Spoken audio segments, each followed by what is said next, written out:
कार्तिक महात्म्य में हम लोग कथा सुन रहे थे कि जब नारद जी ने प्रश्न किया कि तुलसी कैसे प्रकट हुई, सत्यभामा जी का भी यही प्रश्न है कि तुलसी कैसे प्रकट हुई। तो देवर्षि नारद पृथु को कथा सुनाते हुए कहते हैं कि राजन, भगवान महादेव के दर्शन करने के लिए जब इंद्र गया तो इंद्र को अनाधिकारी समझ करके भगवान ने अपने दर्शन नहीं दिए, बल्कि इंद्र ने भगवान के ऊपर प्रहार कर दिया वज्र का, और भगवान के तीसरे नेत्र से अग्नि प्रकट हुई, इंद्र को जलाने लगी। उसके बाद देवगुरु बृहस्पति जी ने इंद्र की रक्षा की, भगवान महादेव ने उनको वरदान दिया और भगवान महादेव ने जो अग्नि इंद्र को जला रही थी उसको अपने हाथ में ले लिया। जैसे अग्नि प्रकट हुई, इंद्र के ऊपर प्रहार किया, बृहस्पति जी महाराज ने उनको प्रणाम करते हुए प्रार्थना करते हुए अग्नि को शांत करने के लिए कहा। तो भगवान महादेव ने वो अग्नि अपने हाथ में ले ली। ऐसे वो तेज था भगवान का। तो देवर्षि कहते हैं कि भगवान महादेव ने उसके बारे में विचार किया कि अब इसको क्या करना चाहिए, क्योंकि ये बहुत तेज है और कहीं पृथ्वी पर हमारा तेज गिरेगा तो ये सृष्टि के लिए अच्छा नहीं होगा। इसलिए भगवान महादेव ने उस अग्नि को अपने हाथ में लेकर के इतनी जोर से फेंका कि वो सीधे ही समुद्र में जाकर के, गंगा सागर में जाकर के गिरी। बोलो जय सिया राम। भगवान महादेव बैठे हुए हैं कैलाश में, वो भारतवर्ष का जो सबसे ऊपरी छोर है, उससे आगे तो स्वर्ग शुरू हो जाता है। और गिरी कहाँ? कलकत्ता, जहाँ पर आज कलकत्ता है, उस समुद्र में जाकर के वो अग्नि गिरी उत्तर से दक्षिण। तो जो अग्नि उसमें गिरी, एकदम समुद्र में गिरते ही वो एक छोटे से बालक के रूप में परिवर्तित हो गई। उस अग्नि का छोटा सा बालक प्रकट, ये भगवान की लीला है। तो जैसे ही वो बालक प्रकट हुआ तो वो जोर जोर से चिल्लाने लगा। जैसे बच्चा पैदा होता है तो रोता है, अगर ना रोए बच्चा तो ठीक नहीं समझते, उसको जबरदस्ती रुलाया जाता है। वो जैसे ही पैदा हुआ, उसमें प्रकट हुआ समुद्र में, तो बच्चा जोर जोर से रोने लगा। और नारद जी कहते हैं कि इतने जोर से रोए वो, इतने जोर से रोया वो बालक कि उसकी जो आवाज थी रोने की, वो तीनों लोकों में सुनी, गूंजाने लगी। सब ब्रह्मलोक तक उससे प्रभावित हुए। तो उसी समय सागर देवता प्रकट हो गए। सागर देवता ने प्रकट होकर के उस बालक को अपने हाथों में लिया, देखा कि बड़ा सुंदर बालक है और भगवान महादेव का अंश है ही। तो उन्होंने विचार किया कि इनका अब ये प्रकट हो गया, इसलिए मेरा ही पुत्र है, क्योंकि सागर में प्रकट हुआ तो हमारा ही पुत्र है। सागर में से जितने भी चीजें प्रकट होती हैं वो सागर की संतान कहलाती है। जैसे लक्ष्मी है, लक्ष्मी भी सागर से ही प्रकट हुई है, समुद्र से। तो समुद्र की बेटी है वो भी। चंद्रमा प्रकट हुए, या उत्तेश्वर नाम का घोड़ा, आगे कथा आएगी इसमें। सब तो सागर से प्रकट हुए, सागर की संतान है। तो सागर देवता प्रकट होकर के इसको, बालक को अपने हाथ में लेकर के विचार करने लगे कि बहुत सुंदर बालक है, अब इसका नामकरण कौन करेगा। तो जैसे ही मन में भाव आया तो उसी समय वहीं पे ब्रह्मा जी प्रकट हो गए। ब्रह्मा जी आए, आवाज तो सुनी थी उन्होंने। ब्रह्मा जी प्रकट हुए और ब्रह्मा जी को सागर ने वो बच्चा दे दिया कि आप लीजिए अपनी गोद में और इसका नामकरण करो। अब उसको देख करके, अब ब्रह्मा जी सर्वज्ञ हैं, सब जानते हैं। अब उनको पता है कि ये शंकर भगवान के अंश से प्रकट हुआ बालक है। तो उन्होंने अपने गोद में लेकर के भगवान शंकर जी का की याद आई, उनका स्मरण किया। तो जब बच्चा लिया गोद में तो ब्रह्मा जी की दाढ़ी पकड़ ली। होता है ना ऐसा, जैसे आप किसी बच्चे को गोद में लेते हैं तो कभी आपके बाल पकड़ लेता है, कभी कान पकड़ता है, कभी माला पकड़ता है।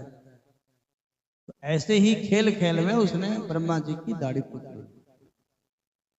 तो कथा में लिखा है कि उसने दाढ़ी इतनी जोर से पकड़ ली कि वो छुड़ाने का प्रयास करे, छोड़े ना, वो बहुत कस के पकड़ ली उसने, और इतने में ही उनके आंखों से जल निकला।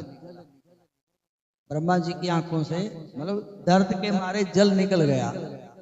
तो वहां पे इसका नामकरण भी जल से ही कर दिया कि इसने मेरी आंखों से जल निकाला है, इसीलिए हम इसका नाम जलंधर रख देते हैं। तो शंकर भगवान जी के अंश से प्रकट हुआ जो दिव्य और सुंदर बालक था, उसका नाम ब्रह्मा जी ने जलंधर रख दिया। बोलो जय सिया राम। जो ये जलंधर शहर है ना, जलंधर शहर है, उन्हीं का ही बसाया हुआ शहर है ये। तो जलंधर नाम रखा, और वो जलंधर उसी समय नामकरण होते ही वो एकदम टू टू टू टू टू टू टू करके बड़ा हो गया बस। और इतना बड़ा हो गया, इतना बड़ा हो गया, एकदम दिव्य। ब्रह्मा जी ने उनको आशीर्वाद दिया ऐसे, तो आशीर्वाद जैसे दिया उसी समय सारे के सारे वेद पुराण सब उसको कंठ हो गए, शक्तिपात कर दिया ब्रह्मा जी ने। तो बहुत दिव्य बालक। अब विचार करते हैं कि भाई इनकी शादी कर देनी चाहिए, जवान तो है ही है, शादी भी कर देनी चाहिए। तो ब्रह्मा जी के आदेश से एक असुर है जिसका नाम था कालनेमी। कालनेमी की एक बेटी है जिसका नाम है वृंदा। तो वृंदा का विवाह जलंधर के साथ कर दिया, और इसको सब प्रकार के गुणों से, सब प्रकार के लक्षणों से युक्त मान करके शुक्राचार्य जी की सानिध्य में इनको राजा बनाया गया। बोलो जय सिया राम। अब जो ये वृंदा है यही तुलसी बन करके प्रकट होती है। इसमें जब कथा हम सुनेंगे आगे, यही तुलसी बन करके प्रकट होती है। बोलो जय सिया राम। अब लक्ष्मी माता के दिन चले हुए हैं आजकल, तो कल भी धनत्रयोदशी थी, वो भी लक्ष्मी माता से संबंधित है। और आज नरक चतुर्दशी है, कल छोटी दिवाली रहेगी, बड़ी दिवाली रहेगी। तो लक्ष्मी माता जब प्रकट होती हैं तो वो इस कथा से संबंधित जो प्रसंग है उसमें ही माता लक्ष्मी सागर से प्रकट हुई। बोलो जय सिया राम। आप लोग चंदा मामा बोलते हैं ना सब लोग। अभी आपको ये तो पता होगा कि चंदा को मामा क्यों बोलते हैं, पता लग गया ना। ये लक्ष्मी के भाई हैं। तो लक्ष्मी का जो भाई होता है, मतलब लक्ष्मी हमारी माता है, तो माता का जो भाई होता है उसको हम मामा बोलते हैं। तो लक्ष्मी और चंद्रमा दोनों ही सागर से प्रकट हुए थे, तो इसलिए चंदा को मामा बोलते हैं। और लक्ष्मी जब आती है उस समय चंद्रमा होते नहीं होते ना, अमावस को आती है लक्ष्मी, तो अमावस को चंद्रमा कहाँ होते हैं, चंद्रमा होते नहीं। इसलिए जो लक्ष्मी माता है वो घर घर में जा करके अपने भाई को ढूंढती है कि हमारा भाई कहीं मिल जाए, लेकिन उनके भाई तो नहीं मिलते। वहां पर ऐसे ऐसे भक्त मिलते हैं कि जो भगवती माता की याद में वहां पर पूजा करने के लिए बैठे होते हैं, और कोई भजन गा रहा है, कोई आरती उतार रहा है, कोई माता की पूजा कर रहे हैं, कोई ज्योत जला करके बैठा है। तो लक्ष्मी माता फिर उनको देख करके इतनी प्रसन्न हो जाती है कि अपने भाई की याद भूल जाती है, और उन जो भक्त हैं जो माता की पूजा करते हैं, लक्ष्मी पूजन करते हैं, उनको खूब आशीर्वाद देती है, और लक्ष्मी माता उनके घर में निवास करने लग जाती है। बोलो जय सिया राम। तो लक्ष्मी पूजन करना चाहिए। समय समय पर अपने सारी तिथियों में कोई ना कोई त्योहार बने रहते हैं। तो जो कार्तिक की अमावस होती है इसी में ही लक्ष्मी पूजन की बड़ी महिमा बताई गई है। तो जलंधर का विवाह वृंदा के साथ हुआ, तो वहां पर उनको कई प्रकार के वरदान मिले। वरदान सबसे पहले तो ये मिला, ब्रह्मा जी ने वरदान दिया कि हम आपको वरदान देते हैं कि भगवान महादेव को छोड़ करके और कोई भी आपको नहीं मार सकता, आपका वध नहीं कर सकता। और दूसरा वरदान यह मिला कि भगवान शंकर भी तब आपका वध करेंगे जब आपकी जो धर्म पत्नी है वृंदा, ये अपने धर्म से पतित हो जाएगी। तो तब आपकी मृत्यु होगी, अन्यथा तो आप अजर और अमर ही रहेंगे। ये उनको वरदान मिले। तो जब उसने अपने सारे राजपाट संभाल लिया, अलग अलग सारे मंत्री बनाए गए, तो एक दिन शुक्राचार्य जी उनको परिचय दे रहे थे। परिचय समझेगा ना, परिचय पूछते हैं। जैसे आप कहीं जाते हैं, कहीं पार्टी वार्टी में जाते हैं, जिस आदमी को नहीं जानते, तो जिसने पार्टी रखी हुई है वो तो सबको जानता है, तो फिर वो एक दूसरे का परिचय करा देता है। तो वहां पर शुक्राचार्य जी, राजा जब राजगद्दी के ऊपर बैठा, तो जितने उनका मंत्रिमंडल था बैठा हुआ वहां पर, राक्षस लोग थे, तो उनका परिचय करवा रहे थे कि भाई इसके अंदर ये शक्ति है, इसने इतने लोग मारे, इसने ये लोग खाए हैं, इसने उस देवता को परेशान किया। सबकी विशेषताएं बता रहे थे, जैसे जैसे राक्षसों की होती हैं। जो अच्छा आदमी होता तो अच्छा बताते हैं उनके कि इसने ये बढ़िया काम किया, ये बढ़िया काम किया। वो सारे के सारे राक्षस हैं, असुर हैं, तो उनकी सारी शुक्राचार्य जी ने विशेषता बताई। तो जब विशेषता उनकी बता रहे थे, परिचय करवा रहे थे, तो राहु की बारी आ गई। अब राहु के बारे में तो जानते हैं आप, राहु यहाँ से ऊपर का जो हिस्सा वो राहु है, और जो नीचे का हिस्सा है वो केतु है। राहु और केतु दो है ये। तो जब राहु का परिचय देने लगे, तो जलंधर ने पूछ लिया कि ये सिर क्यों है इनका, ये धड़ कहाँ है इनकी।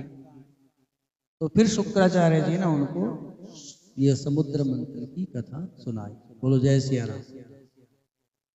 समुद्र मंथन की जब कथा सुनाई, तो वो कहते हैं कि एक बार की बात है, जलंधर को बता रहे हैं कि एक बार की बात है, आपके जो पूर्वज हैं, यानी जो असुर लोग थे और देवताओं में बहुत भयंकर युद्ध हुआ, और उस युद्ध में देवता लोग हार गए, क्योंकि आपके जो पूर्वज थे बड़े ही शक्तिशाली थे, उन्होंने देवताओं को हरा दिया। तो देवता लोग जब हार गए, तो नारायण भगवान की शरण में गए। भगवान नारायण की शरण में जाकर के उन्होंने भगवान से प्रार्थना की। तो भगवान ने कहा कि डरो मत, चिंता मत करो, हम तुम्हें अमृत पिलाएंगे। भगवान का जो नाम है ना, वो अमृत है, ये समझ लो। जो उस भगवत नाम रूपी अमृत का पान कर लेता है, वो अजर अमर हो जाता है। अमर का मतलब ये नहीं कि उसका शरीर नहीं छूटेगा, है? अमर का मतलब है कि लोगों के जो भी भक्तजन हैं, उनके हृदय में वो अमर हो जाता है। लोग उसको हमेशा याद रखते हैं। जैसे मीरा अमर हो गई, गोस्वामी तुलसीदास जी अमर हो गए, गुरु नानक देव अमर हो गए, वाल्मीकि भगवान अमर हो गए। अमर का मतलब कि वो अभी मरे नहीं है, वो हमारे हृदय के अंदर अभी जीवित हैं। तो भगवान का जो नाम है वो एक अमृत है, और उस अमृत का जो पान कर लेता है, वो अमृत पान करके जीव सदा सदा के लिए अमर हो जाता है। अमृत है हरि नाम जगत में, इसे छोड़ विषय रस पीना क्या। भजन सुनते हैं, हरि नाम नहीं तो जीना। भगवान का जो नाम लेता है वही जीवित है, और जो भगवान का नाम नहीं लेता वो समझ लो मरा हुआ है। कबीर साहब बोलते थे, राम नाम सत्य है, राम नाम सत्य है, राम नाम सत्य है। तो एक मुर्दे को उठाए हुए थे, अर्थी लेकर के चलते हैं, अर्थी को उठाया हुआ 4 लोगों ने, पीछे से 10, 20, 50 लोग और चल रहे थे उनके पीछे पीछे। कबीर साहब उनके बीच में मिल गए। कबीर साहब शिक्षा देते थे ना किसी को, वो डायरेक्ट नहीं देते थे, इनडायरेक्ट देते थे, घुमा फिरा करके। तो जब सब लोग बोल रहे थे उसके पीछे चलते हुए, राम नाम सत्य है, राम नाम सत्य है, राम नाम सत्य है, तो कबीर साहब ने बोला, भी तुम सब लोग तो राम राम बोल रहे हो, ये जिसको कंधे पे उठा रखा ये क्यों नहीं बोल रहा है। कबीर साहब का प्रश्न था ये कि आप सब लोग राम राम बोल रहे हैं, तो जिसको आपने कंधे पर उठाया हुआ ये क्यों नहीं बोल रहा है। तो वो कहते हैं कि कबीर जी ये मर गया है, ये कैसे बोलेगा। तो फिर कबीर साहब कहते हैं कि यही तो हम दुनिया को बताना चाहते हैं कि जो राम राम बोलता है वो तो जिंदा है, और जो राम राम नहीं बोलता वो समझ लो मर गया। इसीलिए कहा कि अमृत है हरि नाम जगत में, इसे छोड़ विषय रस पीना क्या, हरि नाम नहीं तो जीना क्या। तो भगवान के नाम जिसके जीवन में है वो जीवित है, वो अमर है, और जो भगवान के नाम को छोड़ देता है तो फिर वो समझ लो मर गया।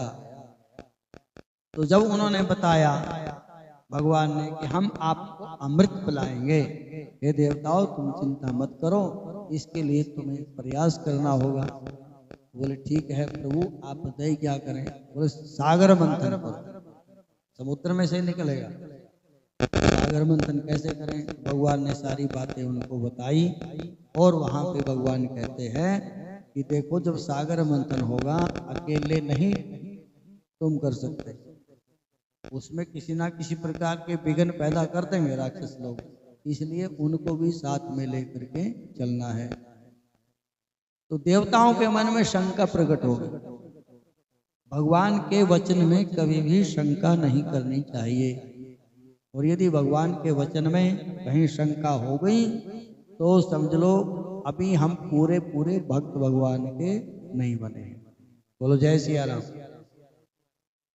आपने दुर्वासा वाली कथा सुनी है कि दुर्वासा जब अपने शिष्य मंडली पूरे 10,000 शिष्यों को लेकर के जंगल में चले गए पांडवों के पास। अब पांडव तो ठन गोपाल, वहां है क्या था उनके पास? एक डेगची थी, पतीली, उसी में बनाते थे, उसी में खाते थे। उसको बोलते थे अक्षय पात्र। उसमें जब जितना निकालते जाओ खत्म नहीं होता था वो, और वो भी तब तक था जब तक द्रौपदी भोजन ना कर ले। तो जब शिष्य मंडली को लेकर के दुर्वासा जी महाराज पहुंचे तो उस समय द्रौपदी भोजन कर चुकी थी और कुछ नहीं था उसमें। तो उन्होंने भगवान को याद किया, भगवान प्रकट हो गए। भगवान के प्रति बड़ा दृढ़ विश्वास था उनका। समस्या है तो केवल समाधान भगवान ही है। तो भगवान तुरंत प्रकट हुए। तो भगवान ने आके द्रौपदी को कहा कि कृष्णा भूख लगी हुई है मेरे को बहुत जोर से। तो द्रौपदी कहती है कि यही तो चक्कर है सारा भूख वाला। अब ये शिष्य आए हुए हैं उनके 10,000, वो तो शुक्र है थोड़ी देर के लिए बोल के गए जमुना स्नान करने के लिए जा रहे हैं, तो कुछ व्यवस्था करो, भोजन उनके लिए तैयार कैसे होगा महाराज, और आप कह रहे हो भूख लगी है। तो भगवान कहते कि मैं भोजन करने जा रहा था, इतने में आपने आवाज लगा दिया, मेरे को आना पड़ा। तो बोले अब मैं खा चुकी हूँ, उसमें कुछ नहीं है पतीले में। उसने कहा कि ले आओ उसको, और वो पतीला लेकर के आए, और उसमें पतीला देखा भगवान ने, वो तो साफ सुथरा मांझ करके रखा हुआ था। अब कई कहते हैं कि उसमें साग का पत्ता चिपका हुआ था, है? ऐसा थोड़ी होगा। आप कोई बर्तन साफ करेंगे, जो समझदार और बहुत धार्मिक पवित्र आत्मा जो महिला होती है, कोई बर्तन साफ करके रखे तो उसमें कुछ चिपका रह सकता है क्या? प्रश्न है ये, नहीं रह सकता।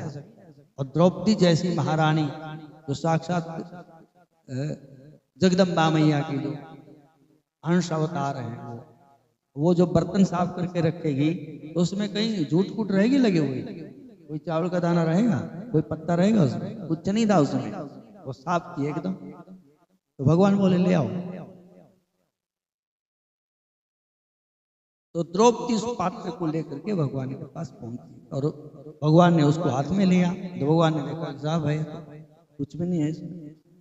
भगवान तो अंतर्यामी है, सब कुछ जानते हैं, वो सर्वसमर्थ है भगवान। तो भगवान ने संकल्प किया जिस समय, तो उसी समय उसके अंदर तुलसी दल प्रकट हो गया। तुलसी का एक पत्ता उसमें प्रकट हो गया, और भगवान ने वो तुलसी दल लिया और अपने मुंह में रखा। और भगवान ने ऐसा मुंह में रखा कि त्रिलोक की तृप्त होगी उससे, सबको डकारे आने लगे। तो मैं विश्वास की बात बता रहा हूं, भगवान के वचन पे कभी शंका नहीं करनी चाहिए। तो भगवान ने सहदेव को बुलाया, सहदेव को बुलाया भगवान ने, और सहदेव वहां पे आ गए। सहदेव को भगवान ने जब बुलाया तो भगवान ने कहा उनको कि जाओ जाओ, आप क्या करने लगे? आप अरे डल जाएगा घी, बैठो आप जो तो देख रहे हैं कि कथा सुन रहे हैं? बोलो जय सिया राम। तो भूलिए क्या बोल रहा था। हाँ तुलसी तो हो गई थी पैदा। बोलो जय सिया राम। अब भगवान ने सहदेव को बुला लिया, सहदेव आ गए। तो भगवान जब आए वहां पे, तो भगवान ने सहदेव को कहा कि जो 10,000 महात्मा आए हुए हैं ना, उनको बुला के ले आओ, भोजन तैयार है। भगवान कह रहे कि आप उनको बुला करके ले आओ, भोजन तैयार है। तो सहदेव का भगवान के प्रति इतना विश्वास था। अब उसने थोड़ी देखा कि 10,000 आदमियों का भोजन कहाँ रखा है, क्या है, कैसे होगा, है ये थोड़ी प्रश्न किया कहाँ भोजन है। लेकिन उनका विश्वास इतना है भगवान के प्रति कि जो भगवान ने कहा है बस वो सही है। तो भगवान ने कहा कि 10,000 महात्माओं के लिए भोजन तैयार है, बुला करके ले आओ। तो उसी समय सहदेव चल पड़े महात्माओं को बुलाने के लिए। ये नहीं पूछा कि भोजन कहाँ है, क्योंकि भगवान कह रहे हैं, भगवान के ऊपर विश्वास है उनका। तो इसलिए सहदेव भगवान उनको बुलाने के लिए गए। तो इतने में तो सारे पेट भर गया था, खीर पूरी की डकार आने लगी थी। तो भगवान के वचनों में जब व्यक्ति का विश्वास नहीं होता है तो उस समय तो समझ लो कि हमारी अभी भक्ति पूर्ण नहीं हुई है, हम तो लाइन में भी नहीं लगे उस समय तक। और भगवान के वचन क्या हैं? हमारे जितने भी धर्म ग्रंथ हैं ये सारे के सारे भगवान के वचन हैं। इनको सत्य मान करके अपने जीवन में उतारने का प्रयास करना चाहिए, शंका कभी नहीं करनी चाहिए। यदि कुछ बात समझ में ना आवे, क्योंकि पुराणों में ऐसी सी बातें हैं हमारी समझ से बाहर हो जाती हैं,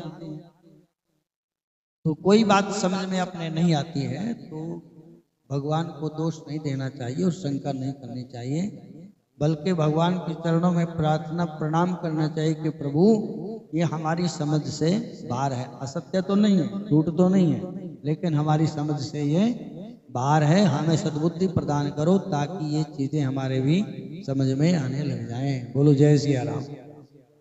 ये है भगवान के जो वचन है उनके ऊपर पूर्ण रूप से विश्वास कर देना चाहिए। तो भगवान ने कहा राक्षसों को साथ में मिला लो, तो शंका प्रकट हो गई। तो देवताओं ने भगवान से प्रश्न कर दिया कि उनको क्यों बुलाएं।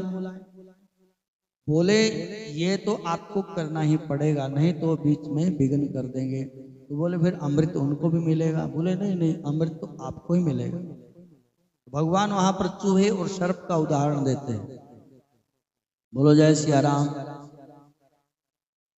तो भगवान ने कहा कि अमृत तुम्हें मिलेगा, उनको तो हम सर्प और चूहे का उदाहरण देकर के भगवान ने समझाया। एक जो सर्प निकालने वाला होता है ना, बीन बजाता है, तो सर्प को नीचा सपेरा था, तो वो बीन बजा करके वहां पे सपेरा और उसको सांप को नचा रहा था, सब लोग देख रहे थे।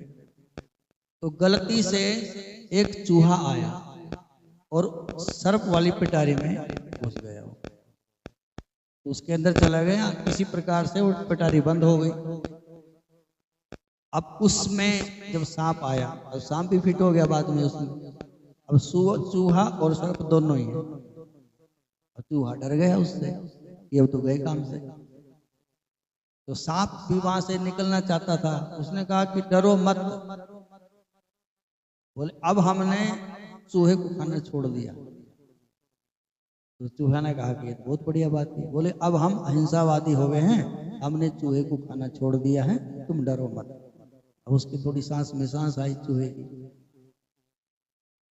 तो वो कहता है कि देखो तुम भी इसमें फंसे हुए हो और मैं भी इसमें फंसा हुआ, हम दोनों इससे बाहर निकलना चाहते हैं, इसलिए तुम्हारे पास शक्ति है कि तुम इसको काट सकते हो।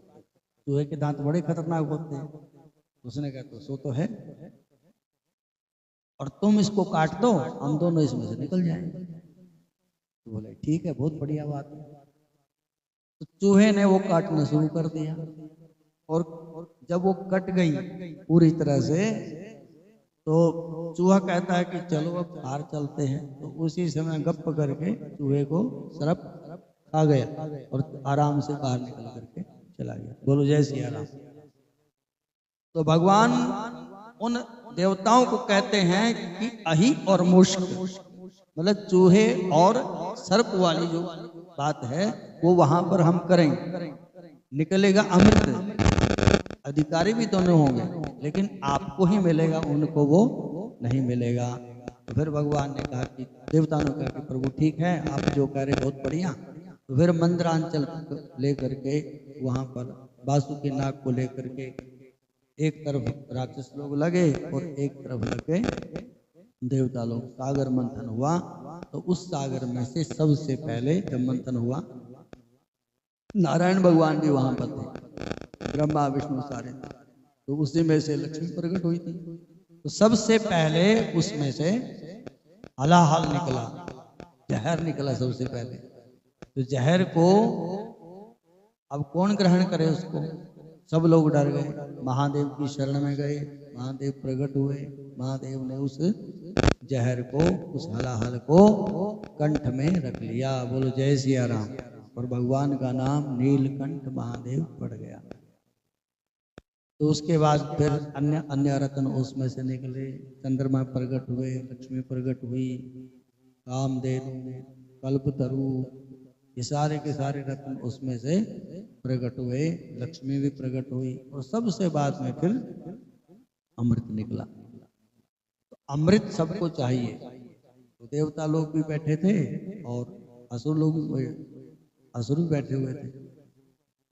तो वहां पे उनकी आपस में लड़ाई हो गई। तो देवताओं से अमृत छीन लिया उन्होंने। तो भगवान को उन्होंने, देवताओं ने याद किया, तो भगवान वहां पर एक सुंदर सी युवती के रूप में प्रकट हुए। वहां पर भगवान का नाम रखा गया है मोहिनी। क्या नाम रखा? मोहिनी। मोहिनी का अर्थ है कि जो सबको अपने रूप सौंदर्य से मोहित कर दे। तो भगवान नारायण वहां पर मोहिनी रूप में प्रकट हुए और उन्होंने अमृत अपने हाथ में ले लिया। तो कहने लगे कि लाइन बना करके बैठ जाओ तो आपको अमृत मिलेगा। तो देवता लोग भी बैठ गए और असुर लोग भी बैठ गए। भगवान का जो उद्देश्य था वो केवल अमृत पिलाना देवताओं के लिए था। तो देवता और राक्षस में भेद क्या होता है? जो देवता होता है, देव बुद्धि और राक्षस बुद्धि।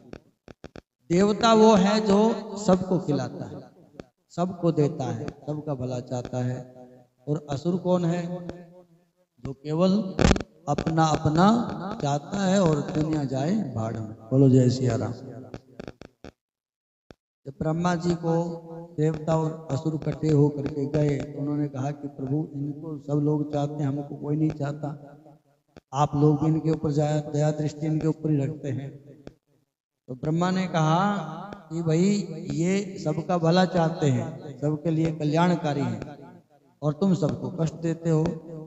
बोले नहीं नहीं, ऐसे नहीं है, आप हमारे साथ भेद करते हैं, ये करते हैं, वो करते हैं।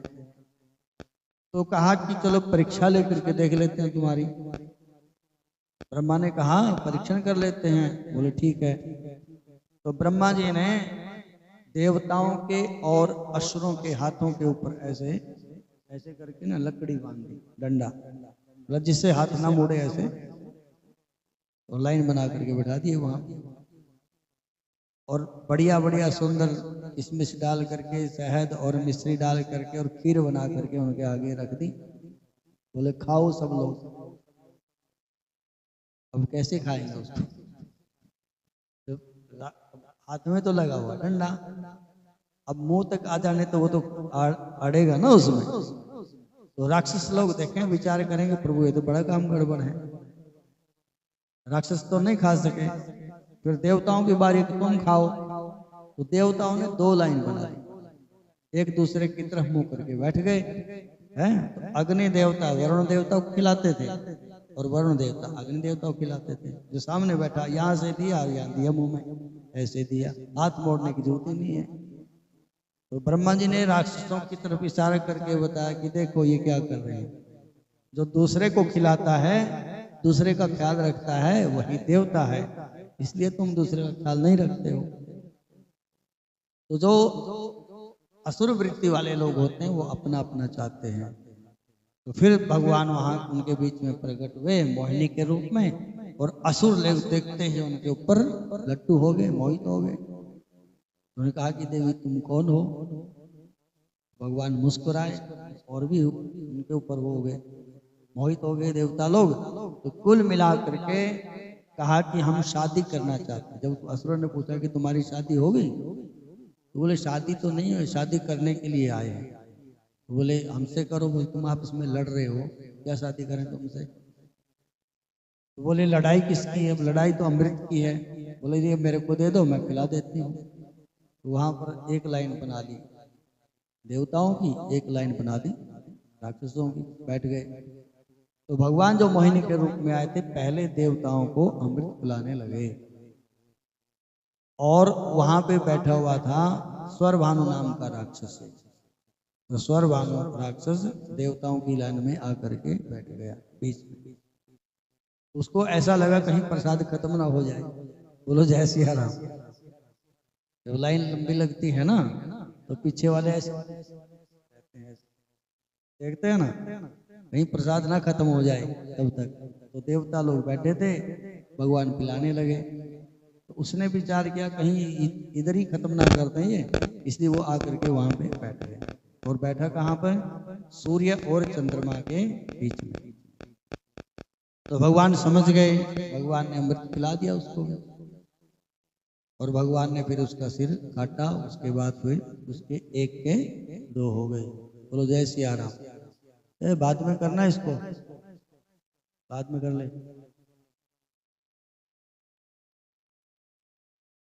बोलो जय सिया राम।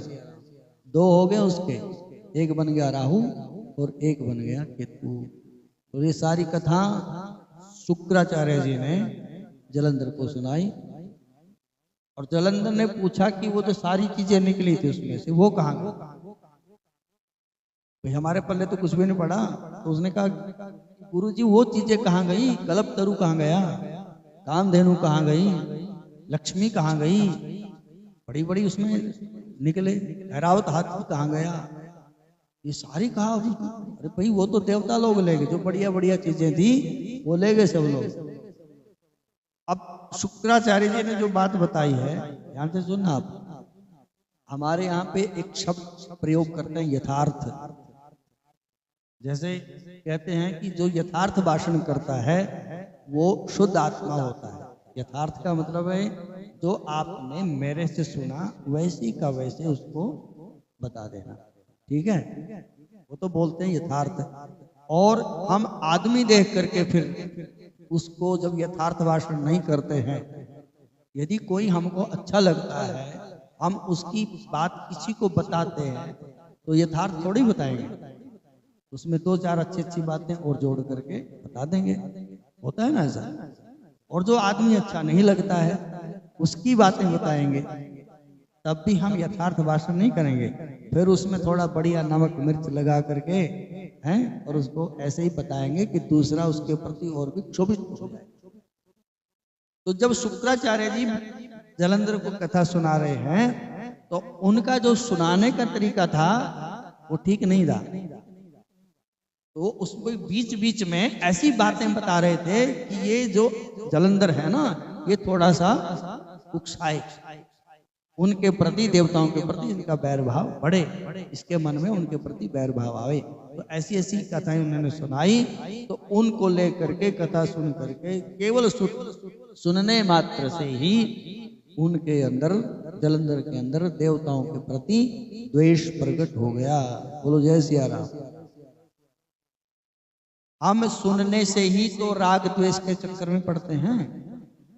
किसी के बारे में देखा नहीं हमने, किसी के बारे में सुन लिया। जैसे कोई नेता है, नेता से कभी मिले नहीं, कभी बात नहीं हुई, कभी देखा नहीं, बस उनके बारे में सुना कि उन्हें ऐसे कर दिया, उसने ऐसे घोटाला कर दिया, उसने इतने लोग मरवा दिए, ये कर दिया, वो कर दिया। तो उससे ही मन में द्वेष पैदा हो गया। और एक की अच्छाई सुनते हैं, उसके प्रति हमारा राग होता है, मन लग जाता है उसमें। तो केवल सुनने मात्र से ही राग और द्वेष उत्पन्न होते हैं। तो जलंधर के मन में द्वेष उत्पन्न हो गया देवताओं के प्रति। तो उन्होंने कहा कि अब तो हम अपने जितने भी रत्न निकले हैं उनको लेकर के ही छोड़ेंगे। बोलो जय सिया राम। तो देवता लोगों के ऊपर जलंधर अब चढ़ाई करने के लिए तैयार हो गया। तो गुरु जी ने कहा कि ऐसे मत चढ़ाई करो, पहले पूछ तो लो उनको, क्या पता मानी जाए ऐसे ही। तो एक दूत को भेजो। तो